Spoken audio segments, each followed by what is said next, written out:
wano nno tuli mu Uganda, kibuga Kampala, era nga olengera wano sayidi z'e Bukoto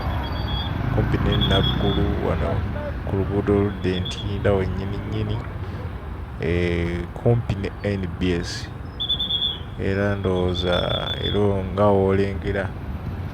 ebidduka biyitirivu ddala, obudde buba bugenderera mu kawungeezi era nga jjaamu abajjirira, era obudde buno olengera ndowooza abasirikale baffe bano aba traffic bagezaako okukwasaganya ensonga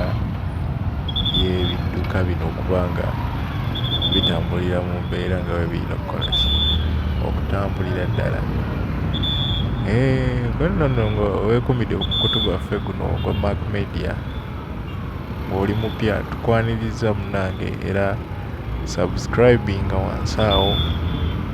subscribinga obeere nga tosubwa amawulire gonna oba kyonna kyonna kye tuba tutaddeyo ku mukutu guno, kubanga tugenda kuba tukuleetera ebinyuvu byokka okuviira ddala wano eno mu ggwanga lyaffe Uganda, okusingira ddala mu kibuga Kampala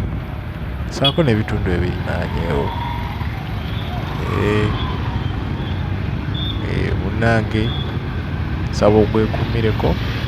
kubanga ebyokya bye tugenda kuba tukuleetera ddala. Weewale nnyo okwekuumira ku mukutu gwaffe, tujja kuba tuddamu era nga tukuleetera ebintu